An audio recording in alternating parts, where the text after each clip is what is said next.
Tonight, Stephen Darley's lecture will be based on his book, Voices Waiting to be Heard, 19 eyewitness accounts of Arnold's 1775 march to Quebec. This work completes Darley's four-part series on the Northern Revolutionary Army from 1775 to 1777. His 40-year interest in the history of the American Revolution and Benedict Arnold led to his extensive research on Arnold and his role as moderator of the Benedict Arnold E-Group from 2000 to 2008. He has also written articles on the Revolutionary War and Benedict Arnold for historical and genealogical magazines and articles on the history of the Far West. Tonight's presentation has been pre-recorded at our museum, but Stephen Darley will be joining us live to answer your questions placed in the chat. So please, throughout the presentation, place your questions in the chat so that Stephen can answer them at the end. Let's begin. I'd like to express my thanks and appreciation for the New Haven Museum inviting me to do a presentation on my new book, Voices Waiting to be Heard. That includes 19 eyewitness accounts of the 1775 expedition to Quebec led by Benedict Arnold. All the staff at the New Haven Museum has been very helpful and cooperative, and I want to express to them my thanks as well. The focus of my presentation today will be the life and the journals of three New Haven men who were on the expedition to Quebec. Two of those men's journals are in my new book. Before I get to the substance of the expedition, I want to talk about my interest in Benedict Arnold and how that happened and why I'm focused on that.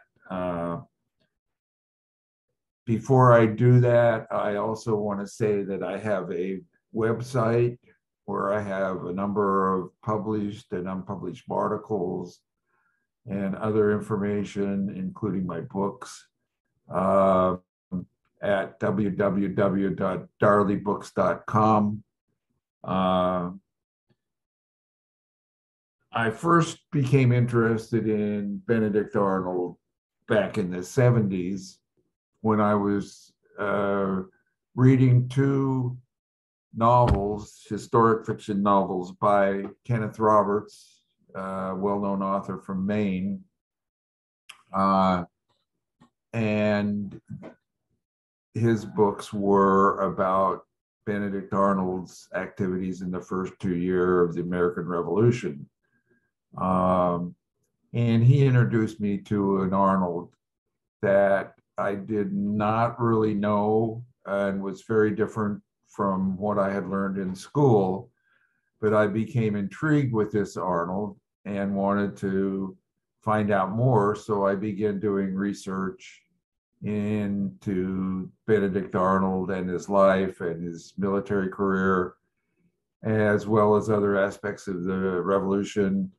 And I'm still doing that research. And based on my interest in Benedict Arnold, I learned a lot about him, some things that were old and some things that are new. I've done a lot of original research on various aspects of Benedict Arnold's career. There is a lot to understand about Benedict Arnold in the Revolution, and all of which could not be done in this presentation. So this presentation is focusing on one event, which is the expedition to Quebec in 1775. Arnold was selected to lead this expedition in 1775, shortly after George Washington became commander-in-chief of the American Revolution Army. And I've actually written two books about the expedition to Quebec. One was a book I wrote in 2011 called Voices from a Wilderness Expedition. And the other is my new book, which is called Voices Waiting to Be Heard.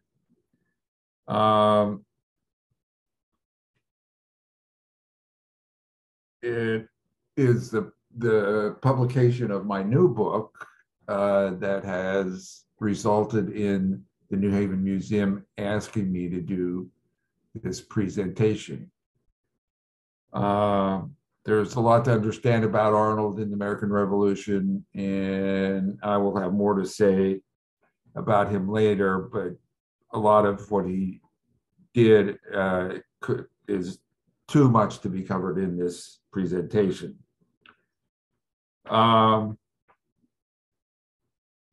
I did give a live presentation on Benedict Arnold to the museum a number of years ago.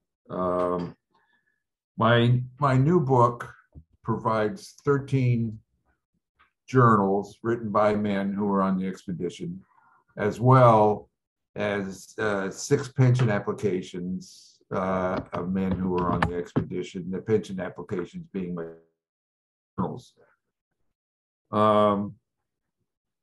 I wrote this newest book as a follow-up, or basically a second volume, if you will, to Kenneth Roberts' book that was not historical fiction called March to Quebec, which included 11 journals of the Arnold expedition, including the one written by Benedict Arnold.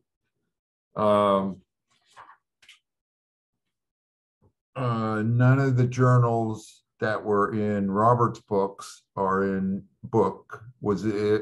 my new book. Both Roberts and my compilation of journals provide readers with diverse views and experiences of the men who made this expedition and marched through the untamed wilderness to Quebec. 6 of my book's journals were discovered by me in the course of doing research. The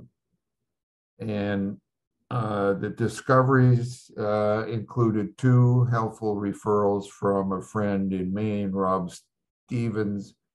Some of the journals I had to transcribe. As an interesting note, the expedition to Quebec has resulted in more journals being available than any other battle expedition event in the Revolutionary War. There is a total of 38 journals that are known, and 35 of those are actually in existence, and 3 have been lost. The number of journals for this expedition is extraordinary, and I think it attests to the hardships and difficulties on the march that the participants experienced, and they were incentivized to write about their experiences. In order to put the expedition to Quebec in perspective, it's important to realize that less than 2 months after he was appointed commander-in-chief of the Revolutionary Army, George Washington decided to invade Quebec. He was being pushed to do that by a number of influential people, including Arnold, who recommended that the Continental Army invade Quebec and try to make Canada the 14th US colony. One of the things I did in my first book on the expedition to Quebec is I included a comprehensive list of 125 names of men and their hometown who were on the expedition to Quebec. No one has ever done that before. And I'm sure I've missed out on some people. That list includes the 3 men from New Haven that is a focus of this presentation. The expedition, the attempt by the Revolutionary Army to invade Quebec involved a 2-prong approach.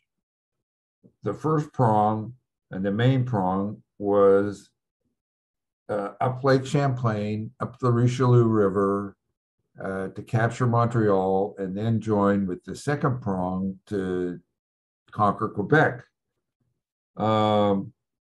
That force was commanded by General Richard Montgomery, who was born in Britain, came to America during the French and Indian War, stayed here, and married a wealthy woman from upstate New York. And he was picked to head that prong of the expedition. His route is on primarily navigable waterways, and he could use larger vessels. The second force doing the invasion of Canada was supposed to be a secret expedition, which was to make its way through Maine and Canada, mostly in untamed wilderness that no one had ever been in before. And Arnold was picked to head this expedition. The only person that had been on this route that Arnold force was supposed to take was a British major who made this route in 1763. He did leave a map and a journal, which apparently Arnold had access to, although the map was incorrect in some ways. I want to emphasize again how early in the Revolutionary War this attempt to invade Canada occurred.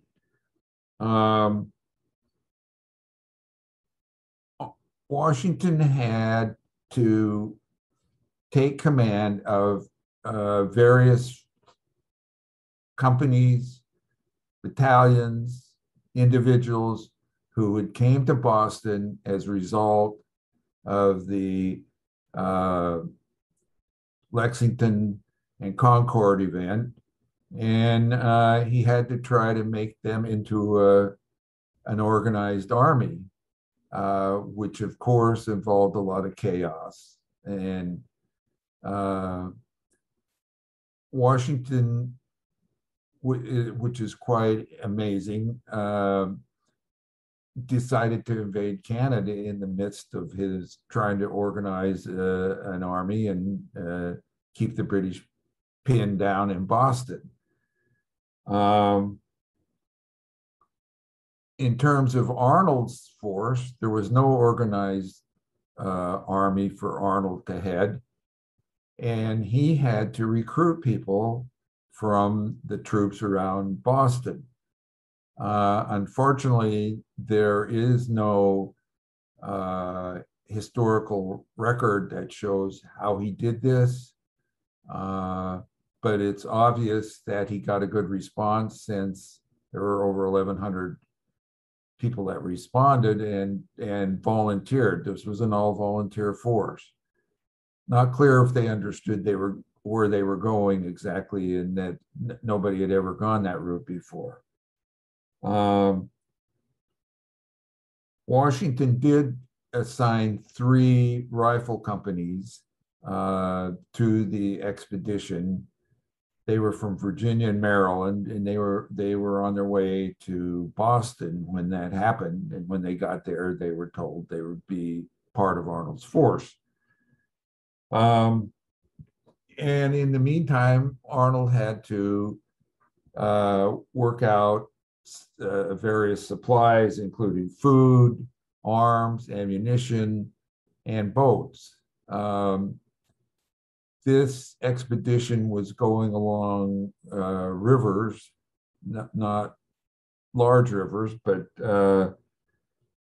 Arnold and Washington decided that there would be 200 of these boats needed to take these 1,100 men on the route that they were supposed to go. That in itself was a big issue, and what saved the day there was a boat builder from Maine who happened to be in Boston at that point in time, who was given the charge to go build these 200 bateaus and or boats. And so he went back to his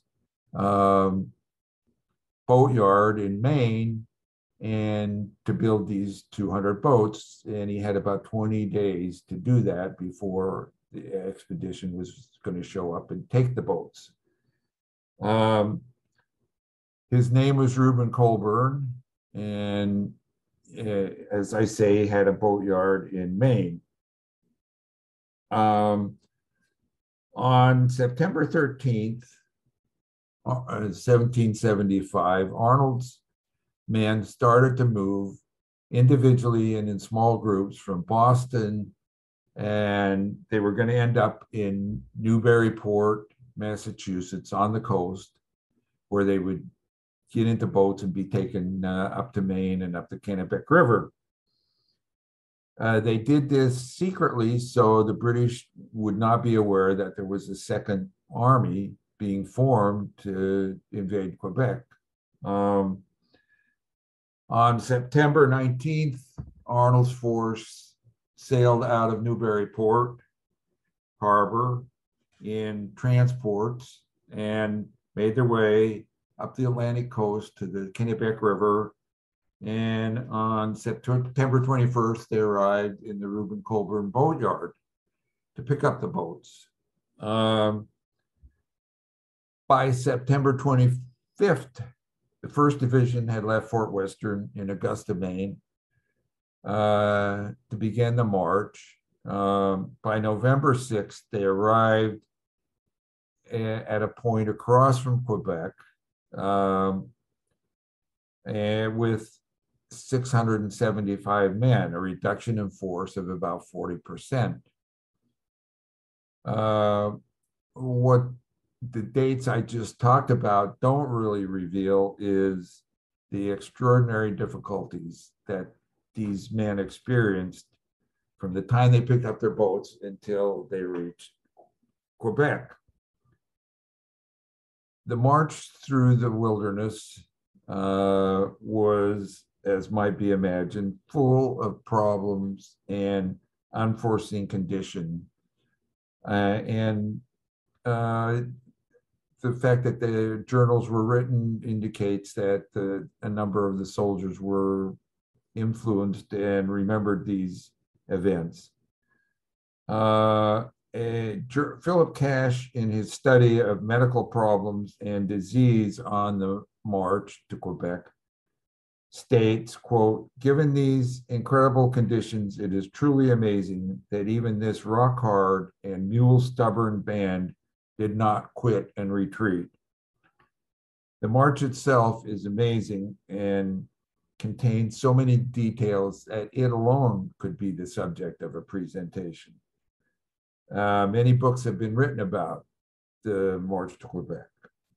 And for those listening who might have any interest in following more or less the route that these men took from Maine to Canada, I recommend a book by Steve Clark entitled Following in Their Footsteps. For this presentation, I'll sum up the major factors that impacted the expedition, in addition to their traveling on a route that was totally unknown to any of them, and where each mile that they traveled brought them closer to the enemy in Canada. I call the following conditions that I'm going to briefly talk about, significant factors adversely affecting the expedition. The first one is sickness and disease. The medical problems were a continuing issue from the time the expedition started until it reached Quebec. When the expedition sailed on the Kennebec River for a period of time, and when they left the Kennebec River, there was enough sickness and problems that Arnold built a hospital to house the sick there.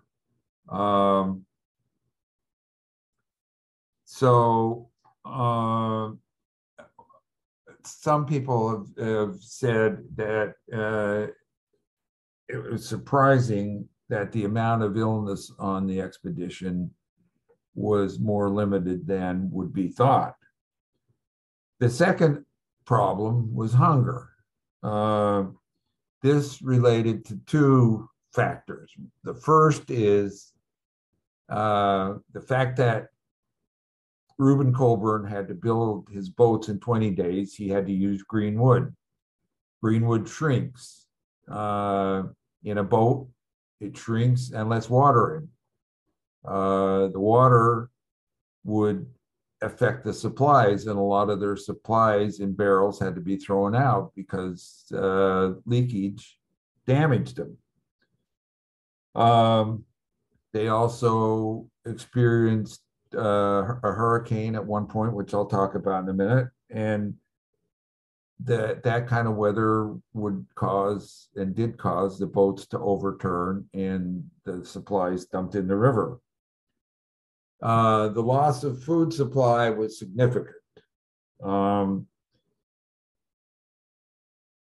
The men were only saved from starving when Arnold, when they were in Canada, rushed ahead to the first Canadian settlement, paid for some food, and sent it back to the starving soldiers. Otherwise, they probably would have all starved to death. The third factor was a late fall hurricane. No one obviously anticipated that there would be a hurricane while they were in the Maine wilderness, but they did encounter that, and it resulted in the river that they were on being raised by 8 feet. The hurricane completely changed the landscape of the area that they were in due to flooding. Every little tributary became a river. The hurricane and resulting wind also affected the boats. And we all know what hurricanes are like, having experienced them here in Connecticut. The fourth factor was cold and snow. One person named David Ludlam, who has studied weather in during the Revolutionary era, says, quote, "The expedition was subject to an unusually early onset of winter with late October cold, ice, and snow adding to the hardships and physical exhaustion," end quote. From a weather perspective, the American force going through Maine and Canada could not have picked a more problematic time. The fifth aspect was terrain. When they were on the Kennebec River, in the initial part of the Kennebec River is at sea level. But as the Kennebec River goes north, it starts to increase in the terrain, and it goes up, making it obviously harder for them to move their boats. And every time they had to reach the place where they had to carry their boats, they also had to carry supplies, so they would first carry their boats and go back and carry their supplies. Then that wasn't bad enough, but when they reached the Canadian part of the route, that goes downhill. And geologist Bruce Ruger of Colby College says that the route, quote, drops 180 meters in 80 kilometers in a series of continuous rapids with several large falls. The extremely difficult terrain over which they traveled was a major factor in exhaustion, sickness, and hunger. Finally, number 6, on October 24th, the 4th Division, commanded by Lieutenant Colonel Roger Enos of Connecticut, made the decision to return back without the permission of Arnold, the commander. That division was, because it was a 4th Division, was carrying most of the food supplies, and they left with 235 men. They actually took more than their share of the food supplies, again, which affected how much food the rest of the expedition had when they continued on. So the effect of Enos's division returning had a major effect on the number of men and the loss of food.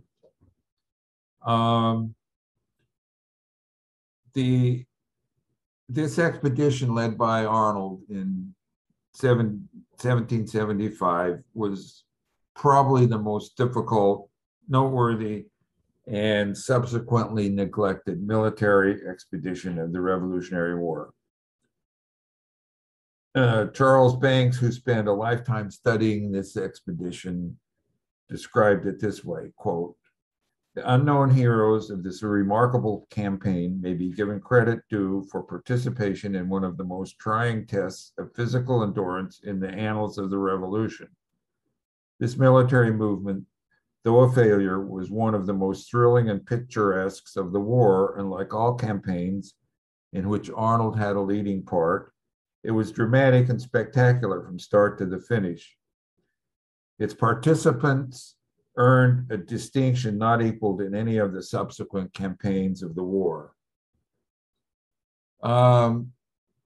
The end result of the invasion of Canada was that these 2 different forces that started off from 2 different places came together on December 2nd, and then they ultimately did an assault on Quebec on New Year's Eve of 1775. That assault did not succeed and resulted in approximately 40 American officers and men killed and 383 taken prisoner by the British. The remainder of the American forces stayed in Quebec until June of 1776, and then realizing that they had no chance to ever conquer Quebec in Canada, they retreated back to Fort Ticonderoga, basically as a broken and shattered army, ahead of a group of British troops that arrived in Quebec in the spring of 1776. The American prisoners were subsequently released by the British in August of 76.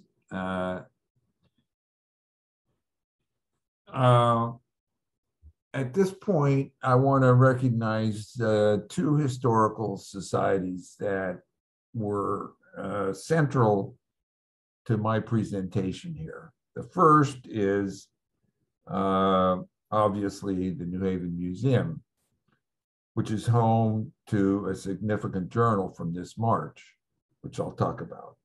This museum is obviously well known to New Haveners, and during its long existence has contributed a lot to the history of New Haven. I've always found the library helpful in my research. In addition to the museum, I want to recognize a not well-known group, a historical society headquartered at the Reuben Colburn House in Maine, called the Arnold Expedition Historical Society. This group has taken the responsibility of, without paid staff, to identify, clear, and mark the trail that Arnold and his troops used when they went through Maine. That's a major accomplishment.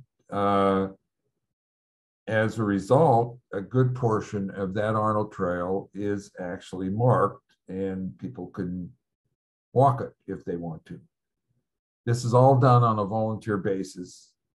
I have to say I'm in awe at the accomplishments and ongoing work of this group. And I encourage everybody listening to learn about them on Facebook and their website. That was the primary focus of my presentation. I want to look at the three men from New Haven, including Arnold, who wrote journals about their experiences, some more limited in time than others. The other two New Haven men, which I'll go into in some detail later, are Eliezer Oswald and Samuel Barney. Clearly, neither of these names is well known.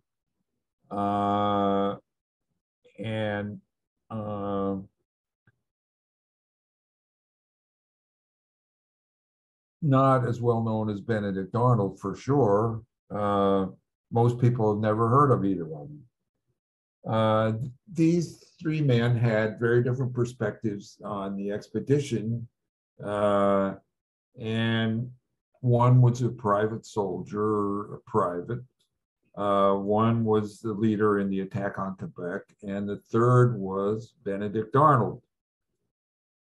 In terms of the first soldier, I can vividly remember in 2009 when I held Private Samuel Barney's journal in my hand in the New Haven Museum. It's a small paper book, 3.5 by 6.5 inches, bound together with no cloth binding. It has edges that are rough and tattered. I felt like I held an unusual and a very impressive record of, I was in awe that I could even touch it. At that time, I had no idea who Samuel Barney was and what his journal was about. I soon learned that it was a day-to-day record of his experiences on the expedition. As I read his journal, which never really has been properly acknowledged or published till I did it, I realized that it was unique in a way that was sort of surprising. He consistently provides in his journal the names of his fellow soldiers who shared his experiences. This is different from any other journal on the expedition, with the exception of the surveyor, John Pierce. Barney's journal has chronological entries in his handwriting beginning on September 8, 1775, and ending on January 11, 1776. Interestingly, he had to end on that date because his book was very small and he had it filled by then. So he could not write any more of his experiences. He indicated in the prefaces to his book that his journal, that he got the book that the journal was in Newburyport. His journal is written with a unique personal account from the point of view of a private in a company. It relates his personal experiences rather than just being a record of his company or expedition itself, as is the case with most other journals. The details of his experiences provided by Barney add a different perspective to the march to Quebec, as they are all about him and his friends. Not a lot is known about Samuel Barney's life besides his participation in the expedition. We know he was born in New Haven in 1753, and he enlisted in Captain Trowbridge's company, which went to Boston in May of 1775 in response to the Lexington alarm. His journal indicates that he joined Arnold's command, quote, on Roxbury, September 6, 1775, enlisted to go to Quebec. He mentions that he and 14 other of his friends enlisted at the same time.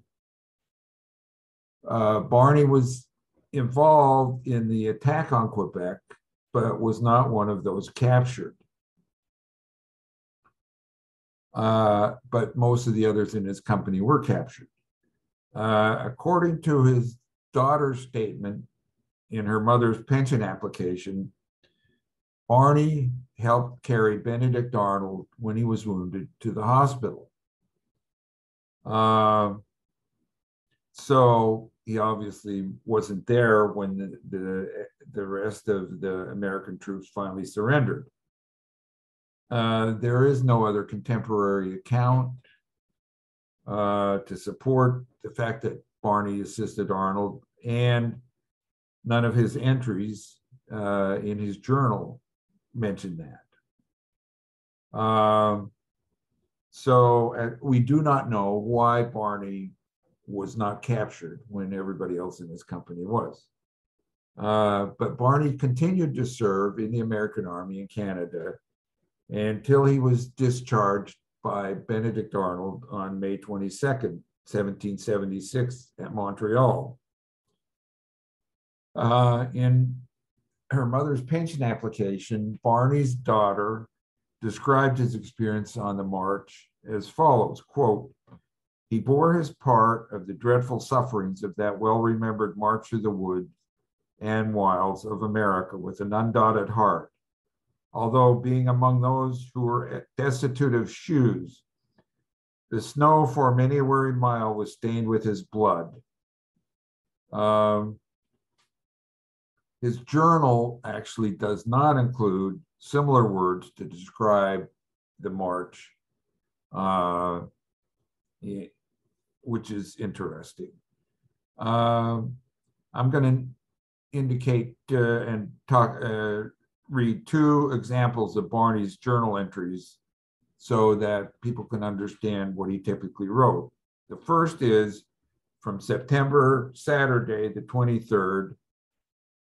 This morning arose well and lay very hard upon the barrels, and it is very cold. Isaac, George, and I went up the river 3 miles to Fort Western, and there we landed our barrels, and then went down again and brought up all our things about 5 o'clock at night, and it was very cold. And his second one is Friday, October the 20th. This morning arose well, and it rained very hard, but we moved and had our allowance shortened from 3/4 of a pound of pork to 1/2 pound, and a final pint of flour.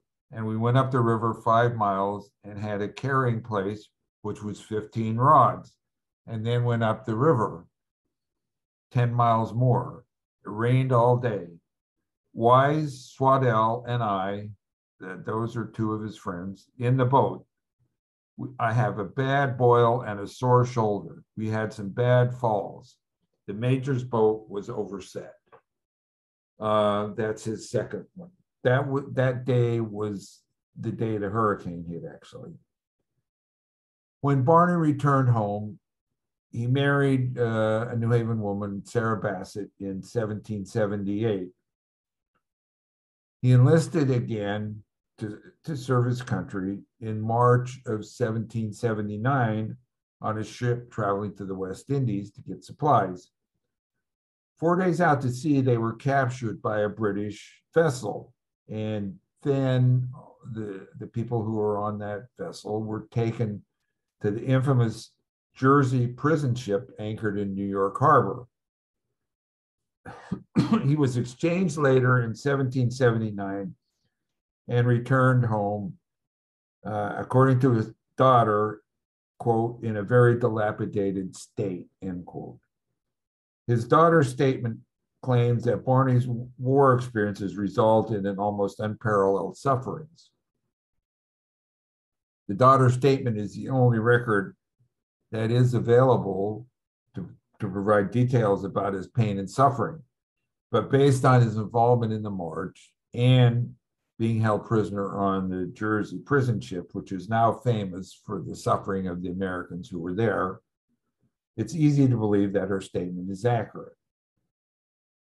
At some time after the war, Samuel Barney built a house on Church Street, which is no longer standing, and lived there until he died on July 17th, 1805.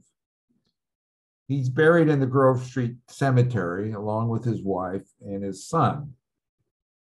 When I visited his grave in 2010, his gravestone was so weathered and deteriorated that it was very difficult to read names and dates.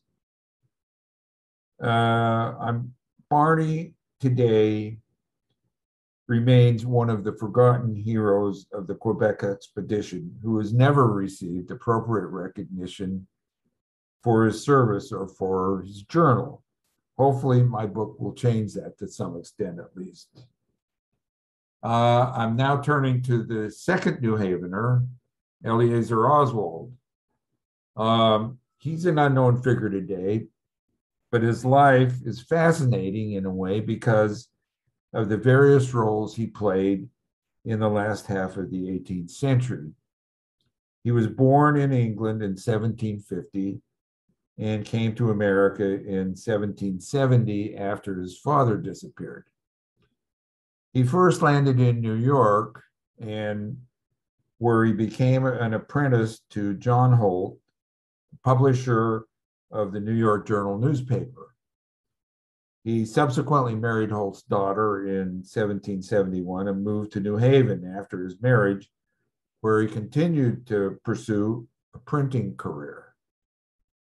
Although he was a fairly recent immigrant, he was sympathetic to the Patriot cause. On March 2 of 1775, Oswald was one of 58 men who formed a military company in New Haven, subsequently known as the Second Company Governor's Foot Guard. That company is still in existence today. After the Lexington alarm, the company, including Oswald, marched to Quebec under the command of Benedict Arnold, who had been selected as the leader of that company. Oswald was with Arnold as his aide in the taking of Fort Ticonderoga, which occurred with Benedict Arnold and Ethan Allen. And Oswald also served as captain of the Marines on the schooner Liberty for Arnold's important raid on the British fort at St. John's, Canada in May of 1775. When Arnold was appointed to lead the expedition to Quebec, he appointed Oswald as his aide-de-camp, and Oswald served as his, quote, secretary with the rank of a brevet captain. According to a letter written by Arnold after the assault on Quebec, Oswald was the leader of the, quote, forlorn hope, which was a designation for the small group of troops that typically advanced at the head of an assault. This was a very dangerous position, and in all battles, many who were in that group were killed or wounded. Fortunately, Oswald survived, and he would he was exposed to the enemy. Arnold had very high regard for Oswald, and he stated in a letter that Oswald, quote, behaved with that calmness, intrepidity, and good conduct. The forlorn hope under Oswald carried the day at the first barricade that they came across in the assault, but they could not penetrate the second barricade due to the presence of a large number of British soldiers. The inability to proceed through the second barricade was not due in any way to Oswald's courage or leadership. Oswald was taken prisoner in the assault on Quebec and was held in Quebec until he was exchanged in January of 1777 with other American officers. After being exchanged, Oswald was commissioned as a lieutenant colonel in the 2nd Artillery Company, commanded by Colonel John Lamb, who was also a veteran of the assault on Quebec. Oswald served with Lamb's company in opposing the British raid on Danbury, Connecticut, and distinguished himself in that company during the Battle of Monmouth. In 1778, Oswald got into a dispute with the Continental Congress and really the Army itself over his seniority. He tried to fight for his seniority, even enlisting the help of his friend Arnold, but his attempt was not successful. Oswald ultimately resigned from the Army on October 28, 1778, expressing his anger by saying that he could not possibly remain in camp and, quote, subject myself to the command of a junior officer, end quote. He ended his resignation letter by telling Washington, quote, I am sorry to observe that there has not been more attention paid to many brave and deserving officers. Oswald never returned to New Haven after his war experiences. What he did is he went back to his previous occupation of printing. First in Baltimore with the Maryland Journal, and then he started his own newspaper called the Independent Gazetteer in Philadelphia. During the period after the war, the Revolutionary War, Oswald paper continually attacked Alexander Hamilton's policies regarding American finances. He was an avid anti-federalist and strongly opposed the adoption of the new Constitution, but at the same time supported the Bill of Rights. In 1788, Oswald was charged with contempt of court by Pennsylvania Supreme Court Justice Thomas McKeon for his writings about the Constitution. In a highly publicized case, Oswald was convicted and sentenced to a fine of 10 pounds and a month in jail. In 1793, after giving up his personal involvement in the printing business and being interested in revolutionary activities, Oswald went to revolutionary France, where he was commissioned as a colonel of artillery and regimental commander in the French Republican Army. His regiment fought in 2 battles. After that, he was secretly designated by the Republican French government to take a trip to Ireland to assist the revolutionists there.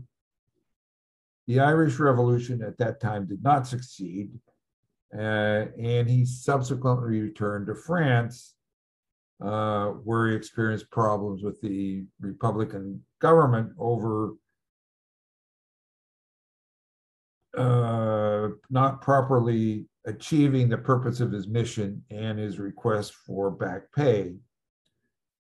Being disgusted with the French Republicans for their actions towards him, he returned to America in 1794. Oswald died of yellow fever on December 2nd, 1795, after visiting a stricken friend.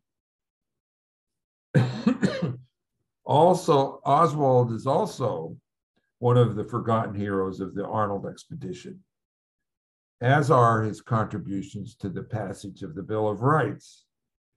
However, he died, as did Samuel Barney, unwept, unhonored, and unsung. Oswald's original journal is located in the Continental Army papers in the National Archives and Records Administration. I did not go down there to try to find a copy of his journal. His journal, though, has been published other places, and it's somewhat comparable to the journal that Benedict Arnold wrote, but it does have different entries on different days, on comparable days. Oswald's journal begins on September 16th and ends with an entry on October 13th. He signed his journal as Eliezer Oswald, Secretary Pro Tem. The journal is written as if he were commander because he was the scribe for Arnold. Before I leave Oswald, I want to read one entry from his journal. In this entry, keep in mind that Arnold and his closest aides, including Oswald, were in a canoe that was constantly moving up and down the extensive line of his men traveling to Quebec. This is from Tuesday, October 10th, quote, at 9:00 a.m. arrived at Caratunker Falls, the fall of water 15 feet, the portage near 50 rods over. We proceeded up the river about 5 miles against a very rapid stream. Course north. Here the mountains began to appear on each side of the river, high and level on the tops, and appear well wounded. The river from Norwich Walk to the Great Carrying Place is very irregular in width, but in general about 400 yards and full of small islands, which appear very fertile land. We ascended the river this day about 12 miles. In general, very rapid and shallow water. Encamped late in the evening, much fatigued. That's the entry from Oswald's journal. I include the expedition leader, Benedict Arnold, as one of my 3 New Haveners. Just to briefly recount a little bit about Arnold. He moved to New Haven from Norwich in about 1760. He married Marguerite Mansfield, a New Haven woman, in 1767. He operated an importing and resale business in New Haven with a fleet of vessels, and the museum has his sign from that operation. And Arnold built a large house located on Water Street in New Haven about 1771. This illustration you see shows his house, which was demolished in 1904 after being used for storage by a lumber company in its later years. I have an unpublished article on my website with a comprehensive timeline for Arnold's Water Street house, which some may find interesting. Arnold is the best known of these 3 men for obvious reasons. He is certainly the most controversial figure in the American Revolution. More books have been written about Arnold than any other Revolutionary War figure except for George Washington. And this is clearly because of his later activities when he changed sides. The possible reading material about Arnold is extensive. Much of the writings about Arnold are negative, and various dark motives are attributed to him. He is considered by some to be the very essence of an evil traitor. Others, and I am one, believe that 3 of Arnold's actions in the first 2 years of the war saved the revolution from being won by the British. I do not plan to discuss this in this presentation, those actions of Arnold that I think justifies the claim.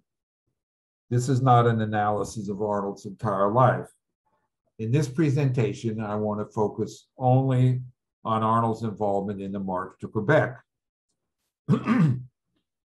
When Washington decided to send the troops to Canada to subdue the British, he had to find a leader for the secret expedition to Quebec among his existing military officers.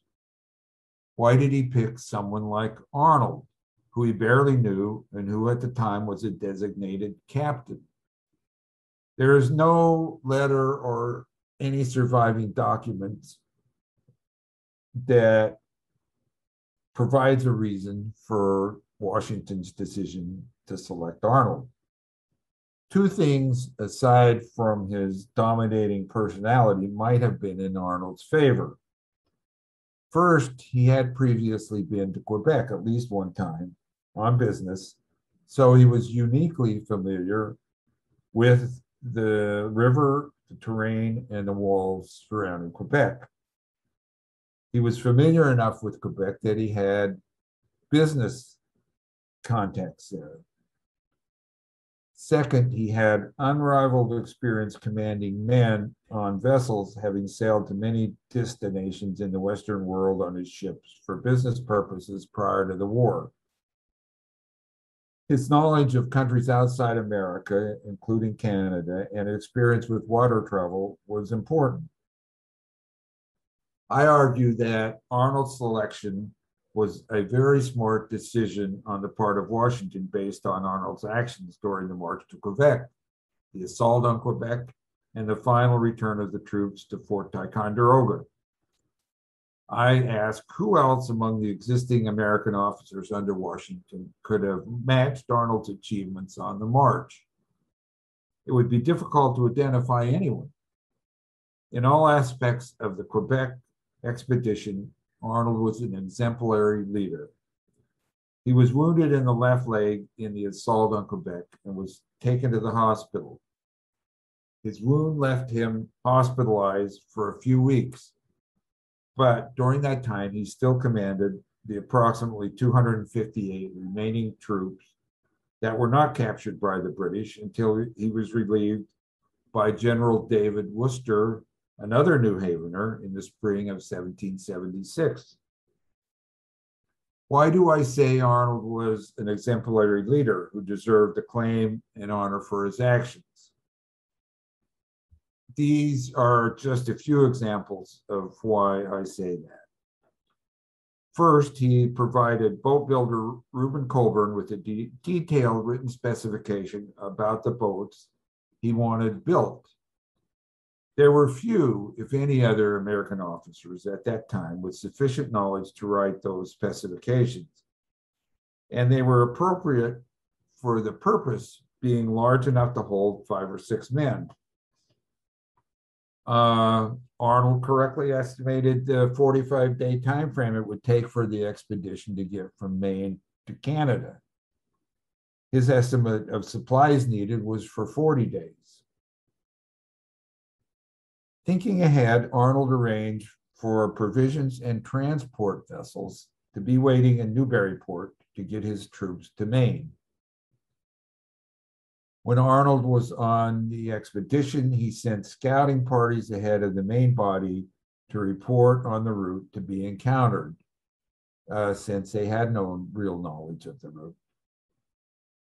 Arnold consistently led his men from the front, not from the rear. He was not one to stay back and let his men proceed without him. After leaving the Kennebec River, he ordered a supply house and a hospital to be constructed. The supply house in case his army needed to retreat. The hospital to temporarily house the sick and exhausted men. Pretty amazing decision. He sent back those men who were too sick to continue on, so they would not be left alone in the wilderness. Again, a concern for his men. Arnold left handwritten notes at a couple of critical places in Maine containing instructions for his men. Some were helpful, some not.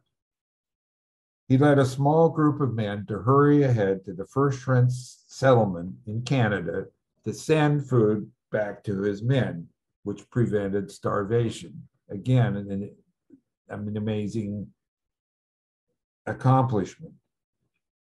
Realizing that his men would need boats to cross the St. Lawrence River, he purchased boats and canoes from French inhabitants along the Chaudière River as his force marched to Quebec. Again, a very sensible, smart decision. Arnold led his men across the St. Lawrence River to Quebec between two British vessels in the middle of the night without being discovered or losing any men. Again, a good accomplishment. Despite all of the hardships and the early return of the Enos division, he was able to get 675 men through the unknown wilderness to Quebec, which is a great accomplishment. Arnold spent 15,000 pounds of his own money to purchase supplies for his men on the march and in Quebec. When Arnold got to Quebec and realized that he did not have sufficient forces to make an assault, he removed his men from the outside the walls of Quebec to a more remote location to avoid being captured by the British until he could meet up with General Montgomery's force. Arnold was promoted to Brigadier General on January 10th, 1776, as a direct result of the positive reports of his leadership on the expedition. He also stayed on to command in Quebec after his wound because he was needed, and he was the last American to leave Canada on May 16, 1776. Arnold's subsequent career can briefly be summarized as follows. He was selected by General Gates to lead the American vessels on Lake Champlain in the 1776 Battle of Valcour Island against a larger British fleet, which resulted in the British fleet abandoning their effort to make it to New York, which would have divided the colonies in two. He responded to the call to arms when the British raided the supply depot in Danbury, Connecticut in 1777. And he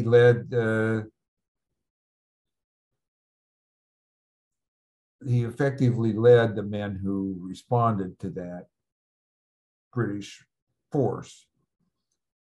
He led the successful rescue force to relieve the British attack on Fort Stanwix in August of 1777, which helped on the next effort, which was in October of 1777. He participated as a division commander in the Battle of Saratoga, where he led a successful attack on a British fortification that resulted ultimately in the surrender of British General John Burgoyne. At that event, Arnold was again wounded in his left leg. After Saratoga, he was appointed military commander of Philadelphia by Washington when the British force left in 1778, which turned out to be a huge mistake on Arnold's part because of the difficulties he encountered while being military commander. During his time in Philadelphia, he married 18-year-old Peggy Shippen, who was from a prominent Philadelphia family. By 1780, Arnold was the commander of the fortifications at West Point. And as a result of a secret meeting with the British spy chief John Andre across from West Point to discuss surrendering West Point to the British, he had to escape to join the British Army in order to save his life. He was appointed as a brevet or temporary brigadier general in the British Army and led forces in the invasion of Virginia in January of 1781 and on New London, Connecticut in September of that year. He took his wife and some of his younger children to England in 1782 after Cornwallis's surrender at Yorktown. Arnold's career that he expected to achieve with the British was never really realized, although through no lack of effort on his part. Arnold died in London on June 14, 1801, and was buried in St. Mary's Church, Battersea, England, without any military honors. He has been called the Painful Warrior, based on a sonnet by Shakespeare talking about a painful warrior who was very valiant in battle, but afterwards had no recognition of his work. Those listening who want to know more about Arnold's life and career are encouraged to read James Kirby Martin's biography of Arnold entitled Revolutionary Hero. I also want to recommend a brand new full-length streaming film about Arnold's life and career entitled Benedict Arnold, Hero Betrayed. There is a website for this streaming movie, which should provide information on where and when the film can be seen. I look forward to seeing this when it's released. There is so much more that I could say about Arnold, but I think I'll end here.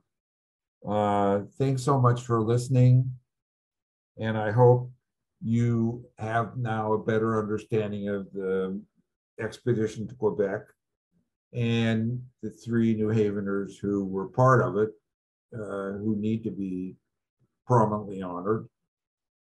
If you want to know more, you can obtain a copy of my new book from the museum here or from the internet on Amazon and Barnes and Noble.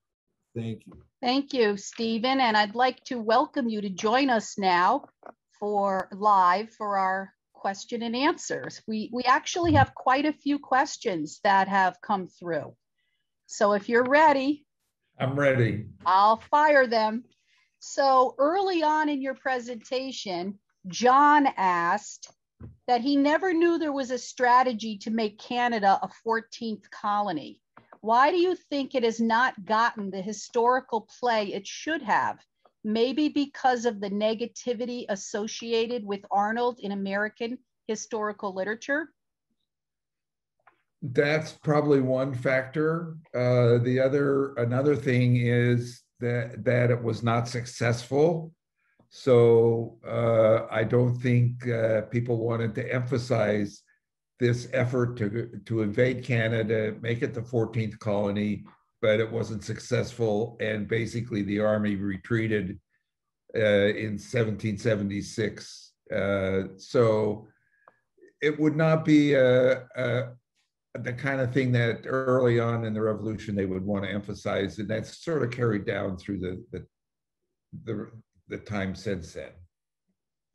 And Seth had asked, based on your research of primary resource journals, how accurate do you find Kenneth Roberts' descriptions of the march in Arundel and rabble in arms? Well, Kenneth Roberts had access to a number of journals and he used them. And by and large, I think his description in the 2 historical novels was good. Not perfect. I mean, he probably made some mistakes. I can't point to anything, but I would agree that he might have made some mistakes. But generally, his two books are really good, and I really enjoyed reading them, and I've read them a few times since. John asked a second question. Was Enos ever held accountable for his desertion from the march? If he and his men stayed, do you think the outcome could have been different? Well, it's possible they would have had a lot more men, but Enos was subject to a court martial after he returned. But since all of Arnold's army was in Quebec, there was no one to really present the opposing case of why Enos did wrong and why he should be punished. And so the court martial let him off. So he never received any negative results of his desertion. Robert asked, any names whom George Washington might have considered for the march, even if not as qualified, thus not chosen? Hard for me to come up with anyone that he could have picked. One of his best generals later in the war was Nathaniel Greene, but at that point in time, Nathaniel Greene was unknown and would not have been a factor in this election. I just don't see who the possibilities would have been to pick besides Arnold. Obviously, he could have picked anybody, and who knows what factors played in his mind when he made this election. Alan asked that you indicated that Arnold spent $15,000 of his dollars of his own money on this expedition. What would that equal today? Seems like he was a rich man. Well, when he was in New Haven, he was a rich man. I mean, he had an operation that involved him traveling on his ships to buy product in various Western countries and then bring it back to New Haven and sell it. So and his house was obviously a very nice house at that point in time. So he was a rich man, no question about it. $15,000, I knew at one point what that was in current money, but I can't remember, to tell you the truth. Neil has asked, how did New Haven break down regarding Loyalists versus Patriots at the outbreak of the war? Did this affect Arnold's activities? I'm not sure of the breakdown, but what happened in New Haven is before Lexington and Concord, they formed what became the Second Governor's Foot Guard, and Arnold was selected as commander. And they engaged in various activities on the New Haven Green to sort of prepare themselves in case the war started, which it did. And then they responded to the Lexington and Concord effort. And so I don't really know what the breakdown was. And I think my impression is that in New Haven, most of the people at that point in time were supportive of the revolution and wanted to disassociate with Great Britain. Mark has asked, you mentioned there are 3 journals still missing. Think they are in private hands and may still surface? Is Freedom Judge Journal one of the missing? Yes, Freeman Judge Journal is one of the missing, and it's possible that they are in private hands and might surface.